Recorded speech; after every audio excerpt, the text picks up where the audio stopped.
ఎట్లాంటి వీళ్ళల్లో పుడతాం? అలాంటి వాళ్ళ ఇళ్ళల్లో పుడతామా? ఇలాంటి వాళ్ళ ఇళ్ళల్లో పుడతామా? అలాంటి అవకాశాలు ఉంటాయా? ఇవన్నీ అన్నమాట.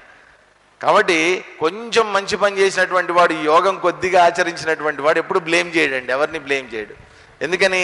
ఖచ్చితంగా అతనికి లభించేటటువంటిది మాత్రం ఒకటి ఉంది, ఏంటంటే శుచీనాం శ్రీమతాం గేహే. మంచి వాళ్ళ ఇళ్లలో పుడతాడు, శుచిగా ఉండేటటువంటి వాళ్ళ ఇళ్లలో, అంటే కాస్త బాగా ధనవంతులు అట్లాంటి వాళ్ళలో, శ్రీమంతులు. ఇక్కడ శ్రీమంతులు శుచిగా ఉండేవాళ్ళు అంటే కేవలం ఏదో అంటే పెద్ద పెద్ద బంగ్లాలు విల్లాలు అట్లా తీసుకోవద్దండి. అక్కడ శుచీనాం శ్రీమతాం గేహే అంటే ఏంటంటే ఉత్తమమైనటువంటి కుటుంబంలో, అంటే మంచి ఎడ్యుకేటెడ్ ఫ్యామిలీస్లోనో, లేకపోతే ఆ శాస్త్ర పరిజ్ఞానం కంటిన్యూ చేస్తున్నటువంటి ఫ్యామిలీనో, అటువంటి వాళ్ళ ఇళ్లలో పుడతాడు అని అర్థం అన్నమాట. కాబట్టి అటువంటి వాళ్ళ ఇళ్లలో పుట్టడం అనేటువంటిది ఒక అదృష్టం అండి. సరైనటువంటి కుటుంబంలో, సరైనటువంటి వాతావరణంలో, సరైనటువంటి వంశంలో పుట్టడం అనేటువంటిది చాలా ముఖ్యం. కొంతమంది ఏంటంటే అలా పుట్టినప్పటికీ దాన్ని సద్వినియోగం చేసుకోలేనటువంటి వాళ్ళు ఉంటారు, కర్మలు. అలాంటి అవకాశం భగవంతుడు ఇస్తాడు. అందుకనే ఏదో అంటారు కదండి, పండిత పుత్ర, పండితులలోనే పుడతారు కొంతమంది, పరమ సొంటలుగా తయారవుతారనమాట. ఎందుకని? వచ్చిన అవకాశం సద్వినియోగం చేసుకోలేనటువంటి వాళ్ళు. సద్వినియోగం చేసుకోగలిగినటువంటి వాడు ఏంటంటే అటువంటి వంశంలో పుట్టినటువంటి వాడు చక్కగా ముందుకు వెళ్తాడు, ప్రగతి బాగుంటుందన్నమాట. అందుకని అటువంటి యోగ సిద్ధులలో పుట్టినటువంటి వాడు, పుట్టడమే కాదట, తర్వాత చెప్తున్నారు చూడండి, అథవా యోగినామేవా కులే భవతి ధీమతాం ఏతద్ధి దుర్లభతరం లోకే జన్మ యదీదృశం అథవా యోగినామేవా కులే భవతి ధీమతాం ఏతద్ధి దుర్లభతరం లోకే జన్మ యదీదృశం. ఒకవేళ శ్రీమంతులు శుచిగా ఉండేటటువంటి వాళ్ళ ఇళ్లల్లో పుట్టకపోయినా, ఒకవేళ అథవా అలాంటి ఇళ్ళు కాకపోతే, అథవా ధీమతాం యోగినాం కులే ఏవ భవతి. ఎలాంటి ఇళ్లలో పుడతారటటువంటి వాళ్ళు? యోగినాం ధీమతాం, యోగులైనటువంటి వాళ్ళ ఇళ్లల్లో, ధీమంతులైనటువంటి వాళ్ళ ఇళ్లల్లో. రెండు రకాల ఇళ్ళు కనిపిస్తున్నాయి చూడండి మనకి. ఇంతకుముందు దాంట్లో చెప్పినటువంటిది ఏంటంటే లౌకికంగా భౌతికమైనటువంటి సంపదలు ఉండే ఇళ్లల్లో పుట్టడం ఒకటి, రెండవది ఆధ్యాత్మిక సంపద కలిగినటువంటి ఇళ్లల్లో పుట్టడం ఒకటి. కాబట్టి యోగభ్రష్టుడైనటువంటి వాడు ఏ విధంగా అయినా పుట్టచ్చు. లౌకికంగా అటు భౌతికమైనటువంటి సంపదల ఇళ్లలోనూ పుట్టచ్చు, లేదా యోగుల ఇళ్లలోనూ పుట్టచ్చు, లేదా రెండు ఉన్న ఇళ్లలో కూడా పుట్టచ్చు అని చెప్తూ ఏమంటున్నాడు, ఈదృశం యత్ జన్మ, ఇటువంటి జన్మ ఏదైతే ఉందో, ఏతత్ లోకే దుర్లభతరం హి, అటువంటి జన్మ దొరకడం దుర్లభం, చాలా కష్టమయ్యా. అసలు మానవ జన్మ దొరకటమే దుర్లభం, చాలా కష్టమైనటువంటిది మానవ జన్మ. ఎంతో పుణ్యం చేసుకుని ఉంటే తప్ప ఈ జన్మ మనకు లభించదు. ఇటువంటి జన్మ కూడా అటువంటి వాళ్ళ ఇళ్లల్లో, యోగులైనటువంటి వాళ్ళ ఇళ్లల్లో, ధీమంతులైనటువంటి వాళ్ళ ఇళ్లల్లో, శుచిగా శ్రీమంతులైనటువంటి వాళ్ళ ఇళ్లల్లో అనేటువంటి జన్మ చాలా దుర్లభమైనటువంటిది. కాబట్టి మనకిక్కడ ఒక సందేహాన్ని మనం నివృత్తి చేసుకోవాలండి.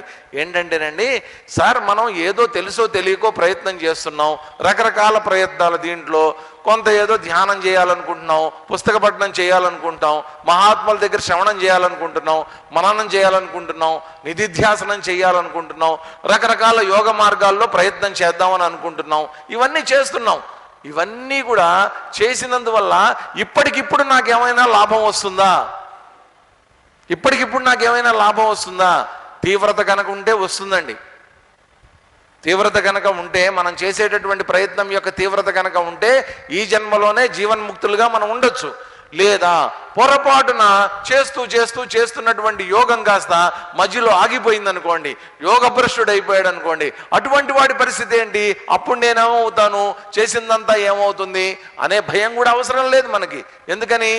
మళ్ళా అది నెక్స్ట్ జన్మలో ఉత్తమ లోకాలకు వెళ్ళటం, మంచి వాళ్ళ ఇళ్లలో జన్మించడం, లేదా యోగుల ఇళ్లలో పుట్టడం, మంచి ధీమంతుల ఇళ్లలో పుట్టడం, ఇదంతా జరుగుతూనే ఉంటుంది.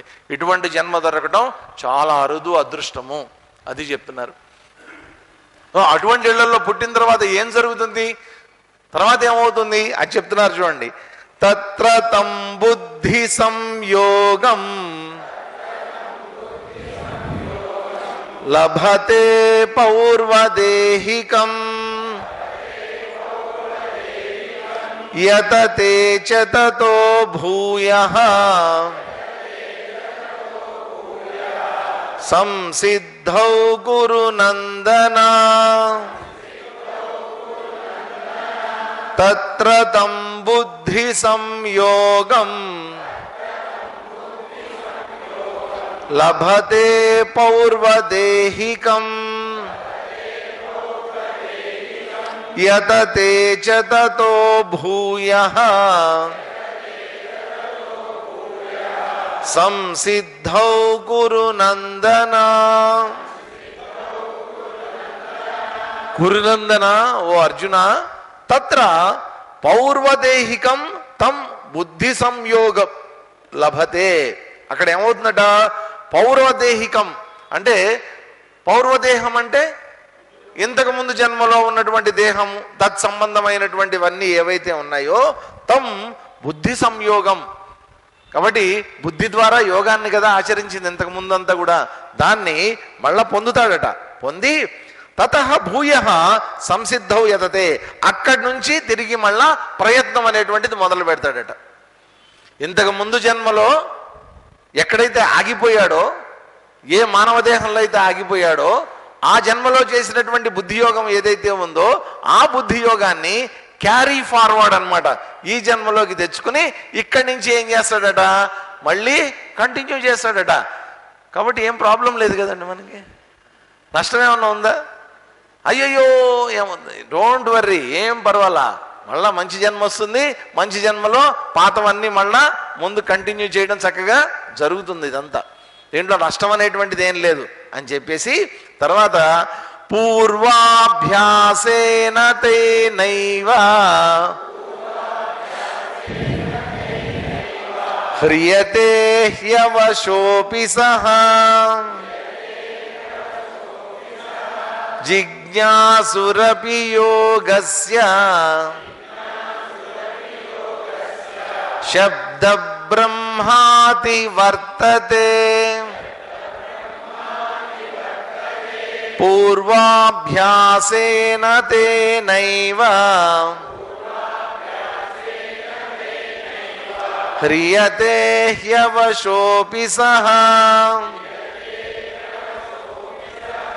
జిజ్ఞాసురపి యోగస్య శబ్ద బ్రహ్మాతి వర్తతే.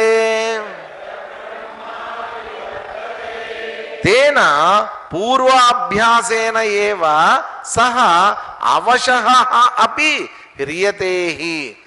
పూర్వాభ్యాసం అంటే ఇంతకు ముందు జన్మలో చేసినటువంటి అభ్యాసం ఉంది కదండి, ఆ అభ్యాసం వల్ల అతను ఏమవుతాడట, ఈ యోగం వైపే హ్రియతే లాగబడతాడట.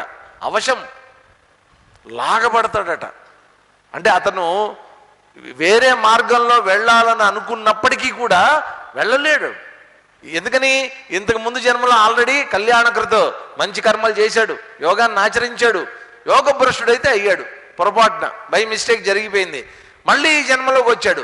వచ్చినటువంటి వాడు పొరపాటున బయటికి వెళ్దాం అనుకున్న వెళ్ళలేడు. బలవంతంగా అతని యొక్క సంస్కారాలన్నీ కూడా ఈ వైపే యోగ మార్గంలోకి లాగబడతాయి అన్నమాట. అవన్నీ కూడా యోగస్య జిజ్ఞాసు అపి శబ్ద బ్రహ్మ అతివర్తతే. ఈ యోగానికి సంబంధించినటువంటి జిజ్ఞాస అంటే ఏంటండి, ఆసక్తి, తెలుసుకోవాలనేటువంటి ఆసక్తి. ఈ యోగాన్ని తెలుసుకోవాలి, యోగం ద్వారా పొందవలసినటువంటి లక్ష్యాన్ని పొందాలి అనేటువంటి జిజ్ఞాస కలిగినటువంటి వాడు కూడా శబ్ద బ్రహ్మ.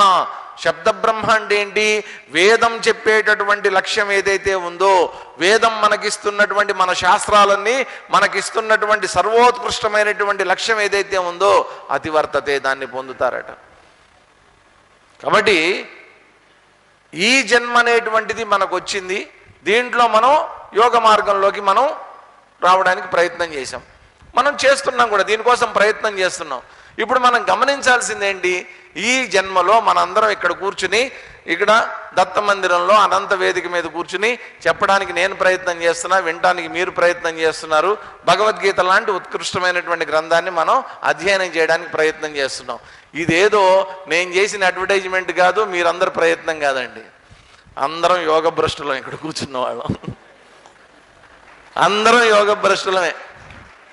ఎక్కడో ఏ జన్మలోనో చేసుకున్నటువంటి పుణ్యం, ఆ పుణ్యం మనందరిని ఇక్కడికి లాగిందండి. లేకపోతే రాలేము, నిజం చెప్తున్నా, లేకపోతే రాలేము. ఈ టైంలో ఎవడో వాళ్ళంతమంది ఉన్నారు, అనంతపురంలో ఎన్ని లక్షల మంది ఉన్నారు, వీళ్ళందరూ ఈ టైంలో ఇక్కడికి ఎందుకు రాలేదు? వాళ్ళందరూ యోగ భ్రష్టులు కాదు. మనం యోగ భ్రష్టులం. ఎప్పుడో ఏదో చదివాం, కిందటి జన్మల్లో ఏదో పోగొట్టుకున్నాం, మొత్తానికి దాన్ని కంటిన్యూ చేయడానికని ఇక్కడికి వచ్చాం. ఇక్కడ అవకాశం ఉంది. ఈ వాతావరణం కోసం మనని నిజంగా చెప్పండి లాగబడ్డాం మనందరం. నేను కూడా లాగబడ్డా, ఇక్కడ చెప్పాలి అని నేను లాగబడ్డా. ఇది నా యోగ భ్రష్టత్వం, ఇది మీ యోగ భ్రష్టత్వం. అందరం వచ్చాం, ఇక్కడ కూర్చున్నాం, అధ్యయనం చేసుకుంటున్నాం. చెప్పడం అనేది నా అధ్యయనం, వినటం అనేటువంటిది మీ అధ్యయనం. అది యోగమే, ఇది యోగమే, అంతా యోగమే. కాబట్టి ఎక్కడో ఏదో ఉంది, మనకి తెలియనటువంటి లింక్ ఏదో ఉంది. ఆ లింక్ ఎందుకు వచ్చింది అనేటువంటిది మనం గమనించాలి. కాబట్టి పూర్వాభ్యాసం అనేటువంటిది ఒకటి ఉంది మనకి. ఆ అభ్యాసం అనేటువంటిది హ్రియతేహి, లాగుతుంది. ఆవిడెవరో భర్త గారితో చెప్పిందట, ఏమండి జన్మ జన్మలకి మీరే నా భర్తగా రావాలండి అని అడిగింది. జన్మ జన్మలకి మీరే నా భర్తగా రావాలండి. బా ఏమే, నేను అంతే, నీకు అంత ఇష్టమా, అంత ప్రేమ, అంత భక్తి ఏమిటి అని. ప్రేమ లేదు, బొంద లేదు. మరి ఏమిటి? జన్మ జన్మలకి నేనే భర్తగా ఎందుకు రావాలని కోరుకుంటున్నావు నువ్వు అని. మీకు కష్టపడి ఇల్లు తోడవడం నేర్పించా, ఇల్లు ఊడవడం నేర్పించా, అంట్లు తోమవడం నేర్పించా, బట్టలు ఉతకడం నేర్పించా. ఇప్పుడు వచ్చే జన్మలో కొత్తోడు ఎవడన్నా వచ్చాడు అనుకో, ఆడికి ఇవన్నీ నేర్పించాలంటే నా వల్ల చెప్పాను. ఇదంతా అందుకని మళ్ళీ మళ్ళీ ఎందుకు నాకు ఈ కష్టం? మీరే వచ్చారనుకోండి, నా పని తగ్గిపోతుంది కదా. అంతే. పూర్వాభ్యాసేనా, ఇంతకు ముందు జన్మలో చేసిన అభ్యాసం ఒకటి ఉంది కదా, అది ఈ జన్మలో పనికొస్తుంది. ఇక్కడ అంతే, పూర్వాభ్యాసంలో యోగం ఆచరించాం, ఇక్కడికి వచ్చిన తర్వాత ఆ యోగం ఉపయోగపడుతుంది. ఎక్కడ ఏం లేదండి, ఎక్కడైతే ఆగిపోయిందో అక్కడి నుంచి మొదలు పెడతాం, ఇక్కడ కంటిన్యూ అవుతుంది మళ్ళీ అన్నమాట. కాబట్టి యోగంలో పరిపక్వత అంటే ఒక పూర్తిగా ఒక ఎండ్ పాయింట్కి రావటం అనేది యోగం యొక్క లక్ష్యం. అంటే ఏంటంటే మోక్షప్రాప్తి. మోక్షప్రాప్తి అనేటువంటిది లేకపోతే యోగం ఆచరించి వృధా, వేస్ట్ అసలు అదంతా. కాబట్టి ఆ యోగాన్ని ఆచరించి మోక్షప్రాప్తి పొందే వరకు కూడా చెయ్యాలి. కానీ ఏమవుతుంది, మధ్యలో ఆటంకాలు కలగచ్చు. అవి ఫ్యామిలీ వల్ల కావచ్చు, ఆకర్షణల వల్ల కావచ్చు, శారీరకమైనటువంటి రుగ్మతల వల్ల కావచ్చు, పోయి యాక్సిడెంట్లో నేను చనిపోవచ్చు, ఏదన్నా జరగచ్చు. మొత్తానికి చేస్తున్నటువంటి యోగం కాస్త భ్రష్టు పట్టింది అనుకోండి, అప్పుడు నా పరిస్థితి ఏంటి?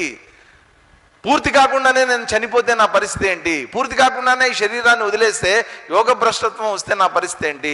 దానికి చెప్తున్నటువంటి సమాధానం అన్నమాట. ఏం పర్వాలేదయ్యా, అలాంటి జన్మ దొరుకుతుంది. ఆ పౌరోదేహికం, ఇంతకుముందు దేహాల్లో నువ్వు చేసినటువంటి కృషి ఏదైతే ఉందో అది నేను ముందుకు నడిపిస్తుంది చక్కగా. మళ్ళా ఎక్కడైతే ఆగిపోయావో అక్కడి నుంచి మళ్ళా నువ్వు ముందుకు వెళ్తావు. దీంట్లో బాధపడాల్సింది ఏం లేదు. ఇంతకీ విచిత్రం ఏంటంటే, అర్జునుడు ఇంతవరకు యోగాన్ని అభ్యసించింది లేదు, చేసింది లేదు. డౌట్ మాత్రం అడుగుతున్నాడు ఇక్కడ. ఇది వచ్చిన ప్రాబ్లం ఏంటంటే, ఆయన పాపం క్షత్రియుడు, ఆయనకి యోగ మార్గంలో అవలంబించి యోగ మార్గంలో ముందుకెళ్ళేటటువంటి అవకాశం ఆయనకి ఎక్కడుంది? కాకపోతే ఏంటంటే సందేహమే. సందేహం కనుక నివృత్తి అయిపోతే ఆటోమేటిక్గా ముందుకి ప్రగతి అనేటువంటిది సాగుతుంది అనమాట. అందుకని ఏమన్నాడు, నాకు వచ్చినటువంటి సందేహాన్ని నువ్వు తప్ప తీర్చగలిగినటువంటి వాడు ఇంకోడెవడు లేడు. ఎందుకు లేడు చెప్పండి? ఈ సందేహం నాకు యోగానికి సంబంధించి వచ్చినటువంటి సందేహాన్ని నువ్వు తప్ప ఇంకెవడు తీర్చలేడు అని ఎందుకన్నాడు చెప్పండి? ఇంకెవడికి యోగం గురించి తెలిసి సావదు కాబట్టి. ఆ యుద్ధంలో ఉన్నటువంటి 18 అక్షోహిణీల్లో ఒక్కడికి కూడా యోగం గురించి జ్ఞానం లేదు కాబట్టి ఉన్నది ఇంకొక్కడే యోగేశ్వరుడు పైగా ఆయన. కాబట్టి ఎవరిని అడగాలో ఆయన్ని అడిగాడు. అందుకనే అన్నాడు చేత్తుమర్హస్య శేషత. ఇంత కూడా నాలో సంశయం లేకుండా మొత్తాన్ని కూడా తీసి అవతల పారే అన్నాడు ఆయన. దానికి ఇచ్చినటువంటి సమాధానం ఇదంతా. కాబట్టి చందమామలో ఒకసారి చిన్నప్పుడు ఒక కథ చదివా నేను. తర్వాత మళ్ళా నేను ఒకసారి ఎప్పుడో ఇదే కదా తిరుపతిలో చాలామందికి ఇప్పుడు లేదండి ఆ సిస్టమ్ లేదు. పూర్వకాలం ఏంటంటే తిరుపతి క్యూ కాంప్లెక్స్లు ఉన్నాయి కదా, ఆ క్యూ కాంప్లెక్స్లో జనరల్ దర్శనం కోసం కూర్చుంటే పాత చందమామలు, పాత బొమ్మరిల్లు, బాలమిత్ర అవన్నీ ఉండేవి కథల పుస్తకాలు. అవన్నీ ₹10 ఒకటి అమ్మేవాళ్ళు అండి. ₹5 ఉన్న రోజుల్లో, ₹10 ఉన్న రోజుల్లో కూడా పాతవి ₹10 అమ్మేవాళ్ళు, 50 పైసాకి అమ్మేవాళ్ళు అనమాట. వెళ్ళినప్పుడల్లా ఓ 10 కొనేవాడిని. ఓ 10 కొని టైంపాస్ అనమాట. ఏదో ఒకటి చదువుకోవచ్చు కదా, బొమ్మలు కదా. దాంట్లో చదువుతుంటే ఒక కథ భలే నాకు నచ్చేసింది అనమాట. ఏంటంటే ఒకడు ఒక కసాయి వాడు గొర్రెను పట్టుకొని పోతుంటాడు అనమాట, లాక్కుపోతుంటాడు దాన్ని చంపడానికి. అంటే ఒక సాధువు ఎదురొస్తాడు. ఎదురొచ్చి ఆ కసాయి వాడికి చెప్తాడనమాట, తప్పురా, ఇప్పటిదాకా ఎన్ని గొర్రెలను చంపావో నువ్వు, దీన్ని లాక్కుపోతున్నావు, రేపు పొద్దున్న ఏమవుతుందో తెలుసా, వచ్చే జన్మలో నువ్వు గొర్రెగా పుడతావు, అది కసాయి వాడిగా పుడుతుంది, నిన్నప్పుడు అది చంపుతుంది, ఎందుకు చంపుతావు దాన్ని అని చెప్పి పాపం ఏదో జ్ఞానబోధ చేద్దామని చెప్పాడనమాట. ఆ కసాయివాడు ఏమన్నాడు తెలుసా, ఓరి పిచ్చి సామి, కిందటి జన్మలో నేను గొర్రెని, ఇది కసాయివాడు, అది నన్ను అప్పుడు చంపింది, ఇప్పుడు నేను చంపుతున్నానని. ఇది కరెక్టే కదండి. ఇప్పుడు ఇది కరెక్ట్ అయినప్పుడు ఇది కూడా కరెక్టే కదా. కాబట్టి ఇది జాగ్రత్త తీసుకోవాలి, మనం తొందరపడకూడదు ఇటువంటివన్నీ. ఏంటంటే వచ్చే పాత జన్మలోది ఈ జన్మలోకి రావటం, ఈ జన్మలోది తర్వాత జన్మలోకి క్యారీ ఫార్వర్డ్ అవటం అనేటువంటిది ఏంటంటే ఇదంతా కూడా మన సాధన మీద ఆధారపడి ఉంటుందండి. మనకు కావాలనుకుంటే వచ్చేది కాదు ఇదంతా. నాకు ఈ జన్మ రావాలి అని చేస్తే ప్రయత్నం మీద వచ్చేటటువంటిది కాదు. నాకు ఇది కావాలి అనుకుంటే వచ్చేది కాదు.